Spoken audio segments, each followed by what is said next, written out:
ओम शांति। आनंद आ रहा है। हमारे ज्ञान और योग का प्रैक्टिकल स्वरूप जीवन परिवर्तन। ज्ञान तो कुछ न कुछ शास्त्रों में भी था, कुछ न कुछ, लेकिन वो जीवन में नहीं उतरा था। बाबा के ज्ञान को हम जीवन में उतारते हैं, वो हमारे व्यवहार से दिखाई देता है, हमारे स्वभाव से दिखाई देता है, हमारे संस्कारों से उसकी झलक मिलती है। ठीक है ना? कोई बहुत अच्छा योग भी करें लेकिन साथ में क्रोध भी करें तो क्या नुकसान होगा? योग की शक्ति क्रोध की अग्नि में जल जाएगी। तो हमें अपने जीवन परिवर्तन पर उतना ही ध्यान देना है जितना योग पर। ज्ञान योग उसके बल से धारणाएं, उसके द्वारा होती हैं सेवाएं। हम कितना भी ज्ञान दे दें लेकिन वो हमारे जीवन में ना हो तो उसका प्रभाव बहुत कम पड़ेगा। लोग अच्छा अच्छा कहेंगे। तो आज हम पहली चीज लेते हैं, बोल हमारे कैसे हों। कैसे हों बोल? कैसे हों बोल? बोलते चलो।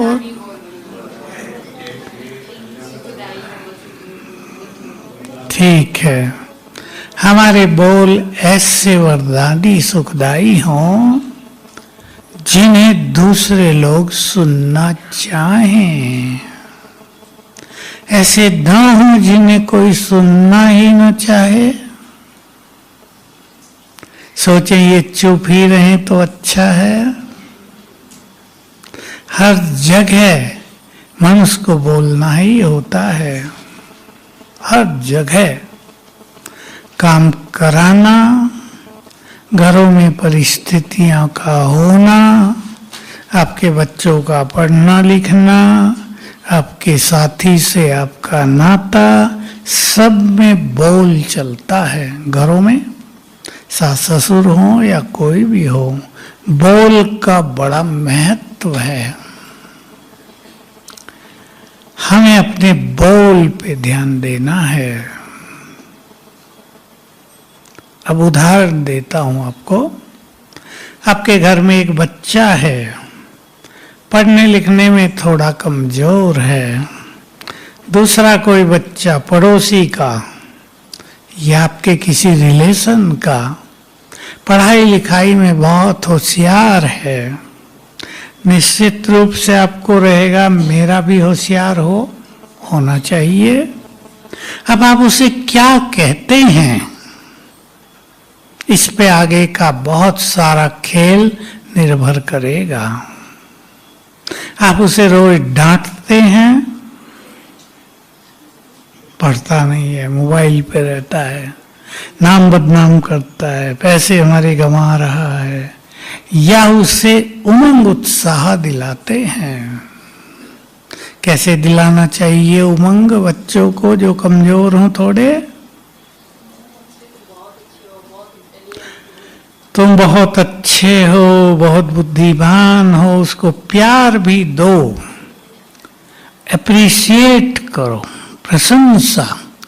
एप्रिसिएशन किसी के भी सद्गुणों का विकास कर देती है, याद रखना सदा। और इसके विपरीत इंग्लिश में शब्द है डेफेमेशन, निंदा। थोड़े ऐसे वैसे शब्द बोलना वो किसी की भी योग्यता को दबाकर नष्ट कर देती है। बोल हमारे उत्साह दिलाने वाले हों। घरों में हमेशा ध्यान रखना। आपके घर में किसी ने खाना बनाया, अच्छा नहीं बना, आप उसे डांट डपट के कुछ उल्टा सुल्टा बोल सकते हैं और उसे सिखा भी सकते हैं। सिखाने वाले बोल कौन सा अच्छा रहेगा? कौन सा अच्छा रहेगा? सिखाने वाले बोल अच्छे रहेंगे। एक प्रैक्टिकल की घटना आपको सुनाता हूं, बोल का क्या इफेक्ट होता है। हमारे यहाँ इस पार्क में गुजरात के एक इंग्लिश के प्रोफेसर भी आते हैं, अब रिटायर हो गए। उन्होंने अपना अनुभव सुनाया कि जिस कॉलेज में मैं था उससे पहले वहाँ का इंग्लिश का रिजल्ट बहुत ही कमजोर रहता था, बहुत बच्चे उससे फेल होते थे। अब वो जो प्रोफेसर था उसकी मृत्यु हुई किसी कारण से, इसको वहाँ अपॉइंटमेंट मिल गई। अब इसने पहला ये जानना चाहा रिजल्ट वीक क्यों है, क्यों पुअर रिजल्ट है यहाँ का। तो उसने कुछ बच्चों से बात की। अब ये है बहुत काम की बात। तो उन्होंने बताया हमारे जो पिछले सर थे वो क्लास में आते ही भय पैदा कर देते थे, तुम सब नालायक हो, पढ़ाई पे ध्यान नहीं देते, मेरा नाम बदनाम कर रहे, मेरा इंक्रीमेंट भी रुका दिया है, मेरा जीवन खराब कर दिया, तुम बड़े बुद्धू हो, ये है वो है। भय का माहौल। दो चार से बात की उन्होंने, सबने यही बताया कि हम उनकी क्लास में डर जाते थे। इसने फॉर्मूला अपनाया जो हमारे यहाँ चलता है, एप्रिसिएशन। पहले दिन सब बच्चों को बैठा दिया शांत में और कहा संकल्प करो मैं बहुत बुद्धिमान हूँ, इंग्लिश मेरे लिए बहुत इजी सब्जेक्ट है, मैं इंग्लिश को एंजॉय करता हूँ, अरे अब के मेरे नंबर बहुत ज़्यादा आएंगे। 1 मिनट में सब अभ्यास और रोज कराने लगे। बच्चों में प्यार बढ़ गया, क्लास में खुशी का माहौल हो गया और पहले ही साल उसके रिजल्ट में 60% हो गया, जो 20-25 रहा करता था। फिर तो बढ़ने लगा, 80 तक 90 तक पहुंच गया। तो ये एक बहुत अच्छी सीख है जो टीचिंग प्रोफेशन में है उनके लिए भी, माँ बाप के लिए भी जो अपने बच्चों से व्यवहार करते हैं। तो बहुत ध्यान देना है इस चीज पर। अपने घर में खुशी का, प्रेम का, हल्केपन का माहौल बनाना है। ठीक है, बच्चों की बुद्धि का विकास होगा। क्या पसंद है माताओं को? माताएं ज्यादा बैठी मेरे सामने, पसंद है या डांट डपट का ही रखेंगे? सिखाना, प्यार, खुशी, एप्रिसिएशन, समझते हैं ना? एप्रिसिएशन इंग्लिश का शब्द है, प्रशंसा उनकी, इससे विकास होगा। तो इन चीजों पे बहुत ध्यान देना है। संगठनों में हमारे बोल दूसरों पर गहरा प्रभाव डालते हैं। किसी के बोल टकराव पैदा कर देते हैं, किसी के बोल सेवा में रुकावट ला देते हैं, किसी के बोल बिगड़े काम को संवार देते हैं, किसी के बोल समस्याओं का समाधान करा देते हैं। तो कोई जब बोलते हैं समस्याएं पैदा हो जाती हैं। अपने को चेक करेंगे हमारे बोल कैसे हैं और हमें उन्हें कैसे बनाना है। आप देखो, एक बिजनेसमैन है जिसकी एक बड़ी दुकान है, उसमें 20 लोग काम करते हैं, एक मैनेजर है। अब वो कैसा व्यवहार करता है 20 से। हमारे पास बहुत लोग आते हैं, ज्ञान वाले भी, कहते हैं हम अपने सारे वर्कर्स को अपनी फैमिली मानते हैं। कभी कभी ज्ञान सरोवर में आ जाते हैं, ड्राइवर साथ होता है, उन्हें कहा जाता है भाई ड्राइवर का रूम अलग रहेगा, ड्राइवर अलग भोजन खाएगा। वो कहते हैं नहीं, ये तो हमारा फैमिली मेंबर है, हमारे साथ ही रहेगा, सोने का भी यही होगा, खाएगा भी हमारे साथ। ये बहुत अच्छी बात है। कोई लोग नौकरों से, नौकरों जैसे से भी खराब व्यवहार कर देते हैं। अगर उन्हें प्यार दिया जाए और अच्छे बोल बोले जाएं तो वो आपको सारे काम से निश्चिंत कर सकते हैं। ठीक है ना ये बात? तो ध्यान देंगे बोल हमारे कैसे हों, बस ऐसे हों ये सोच लेना। जो बोल में गड़बड़ करते हैं, एक और कहानी मुझे याद आ कि बड़ी इंटरेस्टिंग है, यहाँ के न्यूज पेपर में छपी थी कुछ साल पहले, पर शिक्षात्मक है बहुत, आपको आनंद भी आएगा और एक सीख भी मिलती है। कोई एक परिवार, सास ससुर, उनका एक लड़का, बहू, 2 बच्चे। अब इन्होंने क्या किया हुआ था, लड़के और उसकी पत्नी ने मिट्टी के बर्तन खरीदे थे और सास ससुर को, जहाँ वो अलग रखे हुए थे एक कमरे में, वहीं भोजन दे आते थे। दोबारा नहीं पूछते थे और भी चाहिए क्या। कुछ ऐसी घटना हुई कि दोनों की मृत्यु हो गई। अब इन्होंने चिता जहाँ भी लगती होगी लगाई, और वो जो बर्तन थे ना उनके, वो भी वहीं पास में रख दिए। इनका बच्चा 12 साल का हो गया था। जब चिता को आग लगने लगी ना, वो भाग के बर्तन उठा लाया। उसके फादर ने उसको डांटा, ये क्यों ला रहे हो? उन्हें बड़े प्यार से कहा है तुम्हारे काम आएंगे।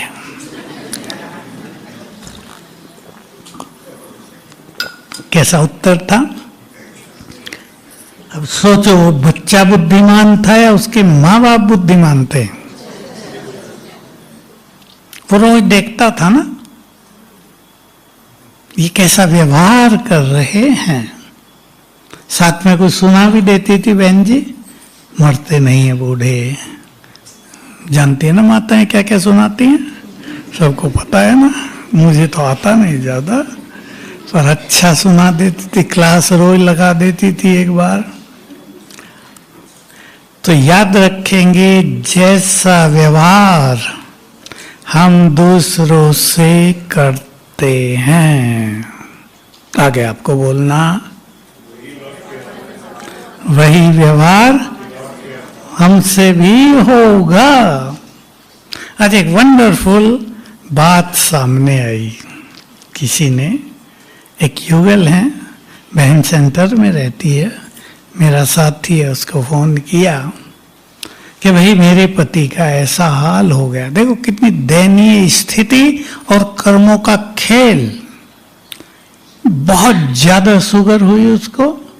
अब उसने ध्यान नहीं दिया होगा, क्या हुआ, यहाँ से पैर कटा एक, फिर वही यहाँ से काटना पड़ा, ऊपर तक भी इन्फेक्शन हो गया, यहाँ से काटना पड़ा। अब कहते हैं ये सारा काटना पड़ेगा। सोचो आप, खेल कर्मों का। इसलिए मनुष्य को कभी नहीं भूलना चाहिए, कर्म मनुष्य का पीछा कभी नहीं छोड़ते। अब वो बेचारी बहन रोए क्या, कहे क्या, हॉस्पिटल में है। कहा भाई जी ऐसी विधि बताओ जल्दी इसकी मुक्ति हो जाए। होनी तो है, इन्फेक्शन ऊपर चढ़ रहा है, हफ्ते 10 दिन की उसकी जिंदगी है। पर मुझे ख्याल आया, मैंने उसको छोटी सी विधि बताई।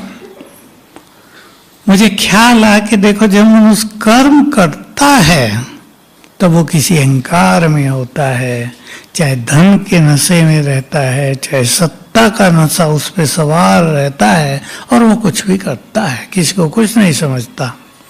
लेकिन जब वही फल सामने आता है तो कितना भारी काम है, सुना भी नहीं जाता था।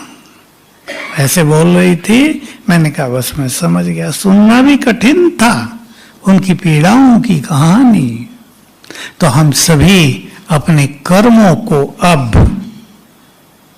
कैसा बनाएंगे? श्रेष्ठ और पुण्य कर्म। और 3 चीज सभी करेंगे, सबको करनी है, सदा नहीं करनी, 7 दिन या 11 दिन आप कर लेना। पहला, क्षमा याचना। जिनको हमने पूर्व जन्मों में कष्ट दिया हो, मैं आप सबसे क्षमा चाहती हूं, आप सुखी हो जाएं। आजकल वो चल रहे हैं ना, श्राद्ध, तो पितृदोष की बात लोग लिखते रहते हैं, हमसे पूछते, हमें कुछ पता नहीं था एक्चुअली इस जीवन में कि श्राद्ध आदि होते क्या हैं, ये पितृदोष क्या होता है, हमें कुछ पता नहीं था, हम भक्ति से नहीं निकले हैं। तो किसी ने लिखा था कि जब वो जिंदे थे तब तो उन्हें भोजन खिलाया नहीं, मर गए भोजन खिलाते हो। तो ये एक्चुअली क्या है कि पूर्व जन्मों में कभी भी हमने अपने माता पिता को और किसी को कष्ट दिया था, उनके बैड वाइब्रेशंस, उनकी बद्दुआएं हमारा पीछा करती हैं, जिसको लोग कहते हैं पितृदोष है। उसकी ये पूजा करा दो, वो करा दो, ठीक हो जाएगा। थोड़े समय के लिए वो टल जाता है, लेकिन वो टर्न हो जाता है कहीं दूसरे रूप से, दूसरे रूप से वो कर्म सामने आएगा। हम क्षमा याचना करेंगे दिल से, और हमारे पास एक और शस्त्र है भी बहुत सुंदर, उन्हें वाइब्रेशंस देना। उन्हें यदि वाइब्रेशंस देंगे तो वो हमारे आसपास ही होंगे ना, सब अब इधर ही हैं, वो सब जो हमारे साथ रहे वो अब भी कहीं आसपास ही हैं। तो वाइब्रेशंस उनके चित्त को शांत करेंगे और कोई भी दोष अगर कोई लग रहा है वो समाप्त हो जाएगा। दूसरी चीज, क्षमादान। जिसने हमें कष्ट दिया हो, वैर भाव रहता है ना मन में, एक जन्म में हमारे मन में किसी के लिए वैर भाव है, फिर वो व्यक्ति जब दोबारा जन्म में लेके हमारे कहीं संपर्क में होगा, हमें वो अच्छा नहीं लगेगा, निगेटिव एनर्जी फैलेगी और ये चालू रहती है। उन्हें क्षमादान दो। जिन्होंने हमें पूर्व जन्मों में, इस जन्म में कष्ट दिया हो, मैं आप सबसे क्षमा चाहता हूं, मैं आप सबको क्षमा का दान देता हूं। तीसरी चीज है, बहुत काम की है वो, जन्म जन्म अनेक आत्माओं ने हमें साथ दिया होगा, मदद की होगी, हेल्प की होगी, उन्हें हम दिल से शुक्रिया करें। वो भी हमारे आसपास ही हैं, तो मदद करने के लिए फिर से आ जाएंगे। कभी भी ऐसा नहीं लगेगा हमारा कोई नहीं दुनिया में, हम तो अकेले हैं, हमारी कोई सुनता नहीं, सब ठीक हो जाएगा। ये 3 काम सभी करेंगे। दूसरी चीज, दूसरी धारणा, तीसरी, क्रोध से मुक्ति। बहुत जरूरी है या नहीं? वही बात, हम दूसरों पे क्रोध कर लेते हैं। हमें सोचना चाहिए अगर दूसरा हम पे करे तो हमें कैसा लगेगा। तो वही, जैसा व्यवहार हम दूसरों से चाहते हैं वैसा ही व्यवहार देने लगे, करने लगे, तो जीवन बहुत अच्छा होता है। व्यवहारिक मनुष्य सब जगह प्रिय होता है। जिसके अच्छे बोल हैं, अच्छा व्यवहार है, जो एक दूसरे को मदद करते हैं, सबके प्रिय बन जाते हैं। क्रोध पर विजय, एक बहुत सुंदर स्लोगन। मैं कहीं गया था बहुत पहले हरियाणा किसी सेंटर में, वो एक छोटी सी पट्टी इतनी 4 इंच और 1 फुट कहीं बाहर लगी हुई थी। लोग आम रूप से उसको पढ़ते नहीं होंगे, वो ऐसी थी, मैली कुचैली सी हुई। उस पर लिखा था, तुम्हारा 1 सेकंड का क्रोध तुम्हारे उज्जवल भविष्य को नष्ट कर सकता है। मुझे बहुत पसंद आया, मैंने जहां तहां लिखाया, कईयों के घरों में भी लिखा है।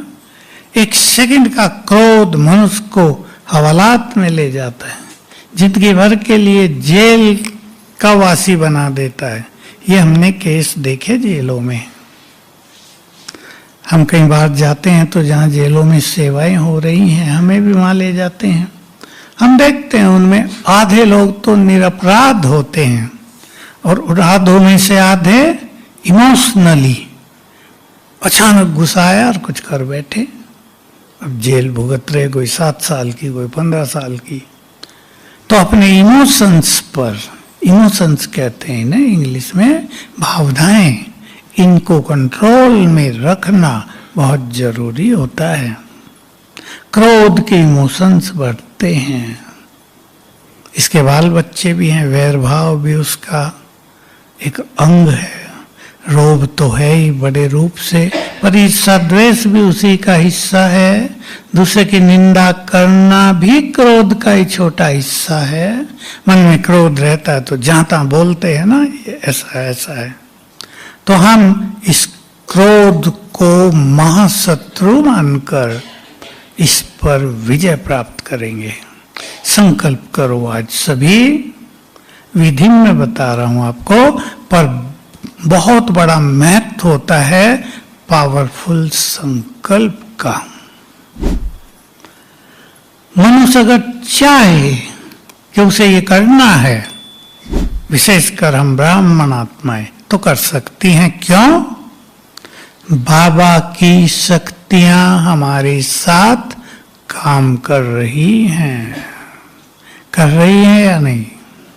उसकी शक्तियां काम कर रही। हमें केवल जरूरत होती है दृढ़ संकल्प की। दृढ़ संकल्प करें, ये चेंज मुझे अपने में लानी है। बहुत लोग ला नहीं पाते, उसका कारण योग की शक्ति की कमी होती है और एक पावरफुल संकल्प की कमी होती है। तो क्रोध के लिए क्या करेंगे? पहले तो ये संकल्प करें, जहां भी क्रोध आता हो उसके पीछे कारण को देखें। कामना, कामना क्रोध को जन्म देगी। हर जगह जहां भी क्रोध उठेगा, कामना क्रोध को जन्म देगी। बीज है कामना, इंग्लिश में एक्सपेक्टेशंस। एक इच्छाएं हैं वो अलग है। कामनाएं जो हम दूसरों से चाहते हैं, आप अपने बच्चों से चाहती हैं, परिवार वालों से चाहते हैं, उन्हें कामनाएं कहते हैं। वो पूरी नहीं करते तो क्रोध उभरता है अंदर में। वही छोटी सी बात, बच्चे मोबाइल पे लगे टीवी देख रहे हैं, आप उन्हें पढ़ने के लिए कह रही हैं, वो नहीं आ रहे हैं, तो क्रोध आएगा। आपकी भावना अच्छी है कि भाई ये पढ़ें, इससे तो क्या मिलेगा, देख लिया बहुत। कामना को कम करेंगे, क्रोध का वेग कम हो जाएगा। तीसरी बात है, धैर्य से क्रोध को जीतो। पेशेंस, धैर्य। जब गुस्सा आ रहा हो, अगर अपने को इतना संभाल लें कि 10 सेकंड धीरज धरो, 10 सेकंड बहुत है, शांत हो जाएगा।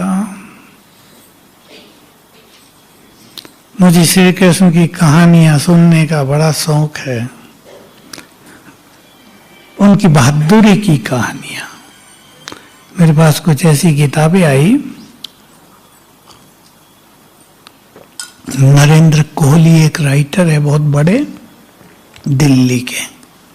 उन्होंने चरित्रों को महाभारत के यहां तक लिख दिया कि फलाने के मन में उस टाइम क्या चल रहा है। इतनी गहरी कल्पना उसकी है।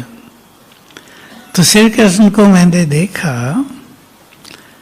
उनको कभी क्रोध नहीं। कोई कुछ भी कर रहा है, गाली दे रहा है, अपमान सूचक शब्द बोल रहा है, केवल शिशुपाल की बात नहीं, और भी जगह, लेकिन क्रोध नहीं। इतने वो बोल रहा है, इतने ये मन में प्लानिंग कर रहे हैं अब क्या करना है। उसकी क्रोध में विवेक शक्ति नष्ट हो रही है। इनकी धैर्यता से विवेक शक्ति शक्ति जागृत हो रही है। याद रखना है, क्रोध से विवेक शक्ति नष्ट होती है, और विवेक शक्ति सबसे बड़ी चीज है। विवेक शक्ति माना बुद्धि की शक्ति। बुद्धि में है विवेक, ज्ञान से भी आगे की चीज है विवेक, विजडम, एसेंस ऑफ नॉलेज, ज्ञान का सार विजडम कहलाता है, विवेक। हम रोज मुरली सुनते हैं, हमें वो सब याद तो नहीं रही, किसी को भी नहीं रह सकती, रोज सुन रहे हैं, लेकिन सुनते हुए अगर हम अच्छी तरह सुन रहे हैं तो उसका सार विवेक बनकर हमारी बुद्धि में समा रहा है। क्रोध उसको नष्ट करता है, सब भुला देता है। बहुत इंपॉर्टेंट चीज है, क्रोध को एक अभ्यास से जीतेंगे। मैं आपको 21 दिन का अभ्यास बता रहा हूं, सभी कर लेंगे, बहुत अच्छा होगा। सवेरे का योग भी अच्छा हो जाएगा। उठते ही बाबा को गुड मॉर्निंग करके 1-2 मिनट जो भी आपको बाबा से बात करनी हो करके 21 बार लिखेंगे, मैं क्रोध मुक्त हूं, शांत हूं। 5 मिनट लगेगी। मैं क्रोध मुक्त हूं, शांत हूं।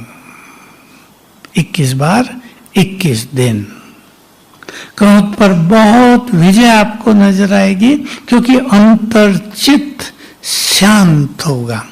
वो जहां से क्रोध उभर रहा है, जो उसका बीज है, वो नष्ट होने लगेगा, वहां शांति बढ़ने लगेगी और धैर्यता और बढ़ने लगेगी। इस अभ्यास से क्रोध पर बहुत अच्छी तरह विजय प्राप्त की जा सकती है। जिनको भी ज्यादा आता हो वो जरूर करेंगे ये सब। बहुतों ने जीत लिया होगा बहुत सारा क्रोध, बाबा के बच्चे जीत लेते हैं, ये बहुत अच्छी बात होती है। रहा सहा भी स्वाहा कर देना है। यहां से संकल्प को दृढ़ करना है, एक्सपेक्टेशंस को चेक करना है, कामनाओं को, कहां मेरी ज्यादा कामना होती है। कामनाएं मनुष्य की परेशानियों का भी कारण है। आजकल बहुत कुछ हो रहा है संसार में, रिश्तों में, परिवारों में भी बहुत कुछ हो रहा है। इससे बुरी स्थिति तो कभी आएगी नहीं। कलयुग का वेरी एंड, एकदम समाप्ति पर, तो बुराइयों का भी एकदम एक्सट्रीम एंड, एकदम सर्वोच्च स्थिति पर पहुंची हुई है। इसमें अपने को उनसे बचा के रखना, कुछ चीजों को स्वीकार करके चलना बहुत आवश्यक है, ताकि चित्त शांत हो जाए। ध्यान देंगे इन चीजों पर। श्रेष्ठ व्यवहार बहुत बड़ी कला है। जहां तहां इसका प्रयोग हो रहा है। हम सब व्यवहार में हैं। किसी को कामकाज हो या और कोई बड़ी चीज हो, आप टीचर हैं, कल वो भाई बता रहे थे, आपकी बड़ी कंपनी है, आप एक अच्छे संगठन में जॉब में हैं, घरों में हैं। देखो बाहर इन सब चीजों में ईर्ष्या द्वेष रहती है। कोई आगे बढ़ रहा हो, लोग उसकी टांग खींचेंगे, पीछे करेंगे। कोई बिजनेस में आगे जा रहा हो, ईर्ष्यावश कुछ ना कुछ षड्यंत्र करेंगे। कलयुग का अंत है, ये सब होगा। इसलिए अपने पुरुषार्थ के लिए कुछ बातें पक्का कर लें। हमारा श्रेष्ठ भाग्य हमारे साथ है। कई लोग परेशान हो जाते हैं, अरे भाई हमारी ये दुकान थी, पड़ोस में आके दूसरे ने भी वही दुकान खोल दी, अब हमारा काम तो ठंडा पड़ जाएगा। नीचे हुआ एक का स्वीट्स नमकीन की दुकान, ज्ञान वाले सब बनाते, उसके पास में एक दूसरी खोल दी। मेरे पास आया परेशान, अरे भाई मेरा तो खेल बिगड़ जाएगा, क्या करूं। देखो इसने तो पास ही खोल दी। मैंने उसे कहा भूल गए तुम, सबका भाग्य अपना अपना है। वो अपना भाग्य लेगा, तुम्हें अपना मिलेगा। अब इसकी जोरदार चल रही है, चित्त शांत हो गया ना। अगर हम अपने चित्त को उखाड़ देते हैं, डिस्टरबेंस में ले आते हैं, परेशानियों में ले आते हैं, तो काम बिगड़ते हैं। इसलिए चित्त को शांत रखना ये ज्ञानी आत्मा की पहचान है। 2 बातें लिख लो जो लिख रहे हैं। बुद्धि को स्थिर करना ये बुद्धिमान मनुष्य की पहचान, चित्त को शांत करना ये ज्ञानी की पहचान। इसलिए कुछ चीजों में साक्षी होके देखना है। एक छोटा सा फॉर्मूला बता देता हूं आपको, बाहर वालों की क्लास में हम सुनाया करते हैं, ABCD फॉर्मूला। याद रहेगा ना इतना तो। A फॉर एक्सेप्टेंस, स्वीकार करना। कुछ चीजों को जीवन में स्वीकार करके ही चलना है। जिन्हें हम बदल नहीं सकते उन्हें स्वीकार कर लें, परेशान होने की जरूरत नहीं। जिन पे हमारा अधिकार ही नहीं है, जिन्हें हम कुछ बोल ही नहीं सकते, बस वहां चुप हो जाना। एक बहुत अच्छी कहानी आ रही थी, आपने वो मोटी कहानी तो सुनी, पर उसके एक पीछे एक रहस्य बहुत अच्छा मिला मुझे भी। गाय भागी आ रही है, उसके पीछे कसाई दौड़ रहा है उसको मारने के लिए। रास्ते में एक साधु है। अब लोग, वो कसाई साधु से पूछता है गाय किधर गई है, तो कहानी सुनाते हैं लोग, उसने उल्टा बता दिया इधर गई है। झूठ तो बोला लेकिन गाय की जान बच गई। कहा ये उसका बहुत बड़ा पुण्य माना गया। पर इसके पास जब वो पहुंचा, कोई और था बुद्धिमान व्यक्ति। अब इसके लिए शर्त थी कि अगर ये सच बोलता है तो इसकी सारी तपस्या कायम रहती है, अगर झूठ बोलता है तो तपस्या का फल नष्ट होता है। और अगर ये वहां सच बोल देता है कि गाय तो इधर गई है, तो गौ हत्या का पाप लगता है। तो क्या कहा, क्या करे वो? तो ये प्रश्न पूछा जा रहा है महाराजा विक्रमादित्य से। तो उन्हें सोच के उत्तर दिया, शास्त्रों का वो उदाहरण देके कि ऐसे में मनुष्य को चुप रहना चाहिए। दोनों से बच गया ना। तो मुझे बहुत अच्छा लगा ये उत्तर उसका। राजा सम्राट विक्रमादित्य को बहुत बुद्धिमान माना जाता है।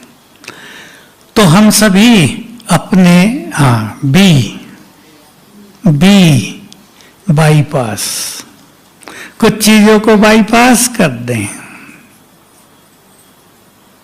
निकल जाते हैं ना। आजकल तो रोड भी बाईपास बन गई, कि कौन भीड़ में शहर में जाएगा, साइड से निकल जाओ।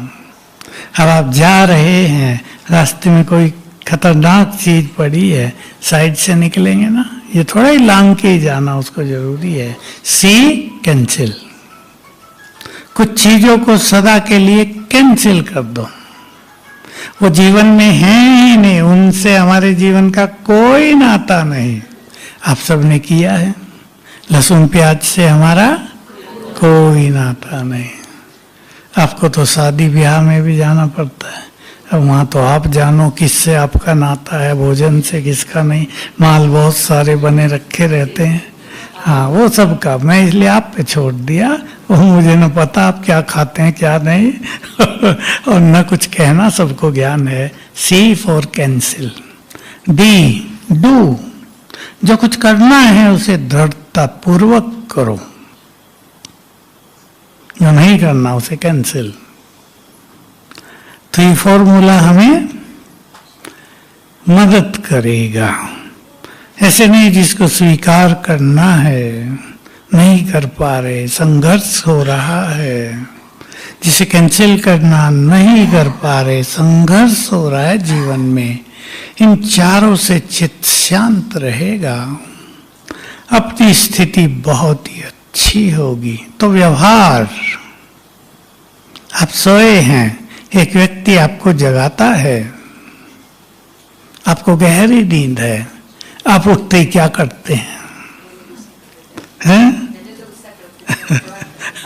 कोई कोई गुस्सा करता, कोई तो गुस्से में उसको एक थप्पड़ ही लगा देता। मुझे गहरी नींद से उठाया।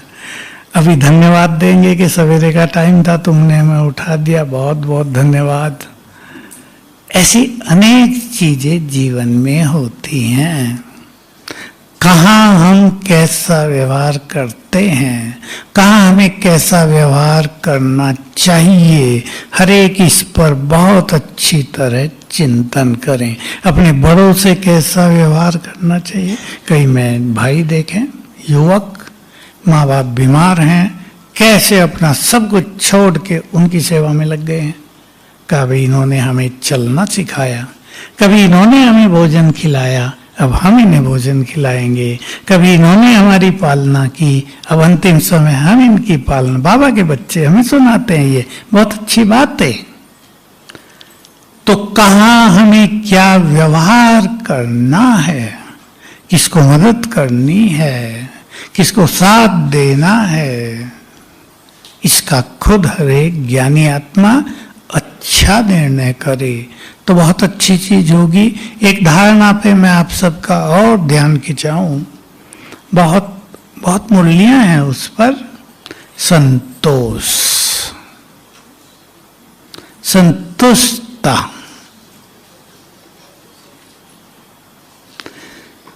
बाबा ने तो इतना कहा, जो संतुष्ट आत्मा है सर्व शक्तियां उसके पास खींची चली आती हैं।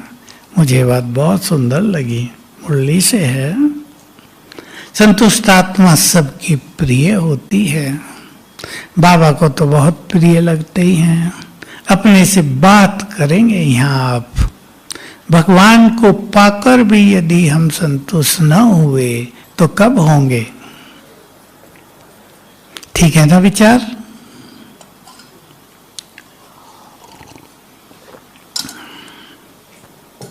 संतुष्टता की जरूरत हर जगह पड़ती है। कभी हमारे मन के मुताबिक काम होता है, कभी नहीं। कभी रिजल्ट हमें एक्सपेक्टेड मिलता है, कभी नहीं। ये सब होता है ना जीवन में। इस सब में संतुष्ट रहना।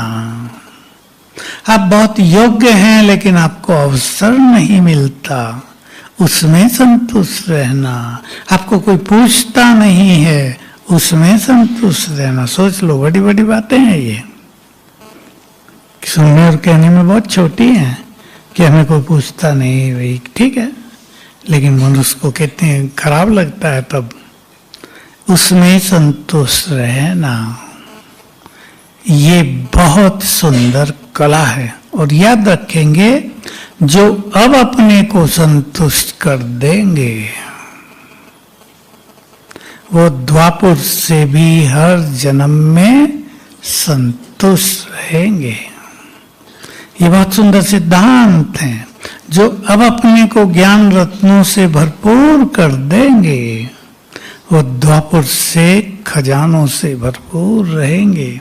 और बाबा ने एक ही बार एक बहुत सुंदर बात कही है कमाई के लिए, लौकिक।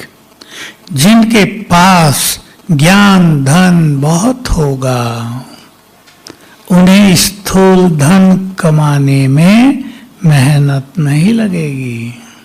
सभी धन कमाने वाले ध्यान दें, ज्ञान धन बहुत होगा, स्थूल धन पीछे पीछे आएगा। संतुष्टता किसी भी मनुष्य को आती है जब वो भरपूर होता है। देखो, मान की इच्छा किसको ज्यादा रहती है? जो खाली हैं, और जो ऐसे हैं कि मान उनके पीछे पीछे चलता हो, उन्हें मान की इच्छा होगी। क्यों ना हम अपने को इतना योग्य बना दें कि मान सम्मान हमारे पीछे पीछे चले, लोग हमें सम्मान देने के लिए लालायित रहें। क्यों हम मान के पीछे भागें, अपने स्वमान को छोड़कर? जो स्वमान को छोड़कर मान के पीछे चलते हैं, मान और तेजी से दौड़ने लगता है और वो भी दौड़ते रहते हैं सदा ही। इसलिए अपने को योग्य बनाएं, स्वमान की स्थिति को बढ़ाएं, तो सम्मान पीछे पीछे चलेगा।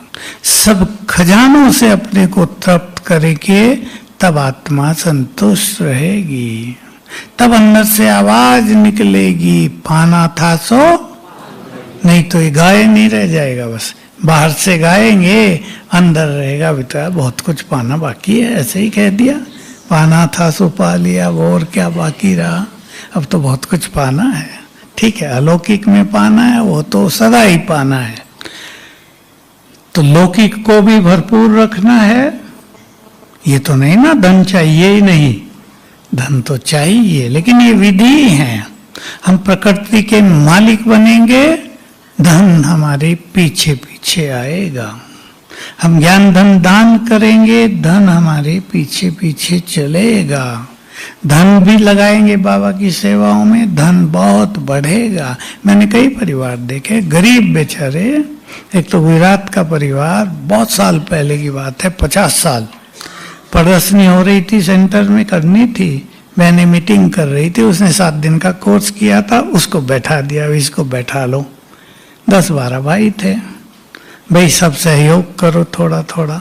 उन्हें ज्ञान लिया ही था, जेब में हाथ डाला और जो थे दे दिए, गिने भी नहीं सारे, 1 मिनट। और उस दिन से उसका जो काम बढ़ा, अब तो बच्चों सहित सब साहूकार हैं, सब ज्ञान में है। तो इस तरह अपने जीवन को निश्चित और निश्चिंत करेंगे। ओम शांति।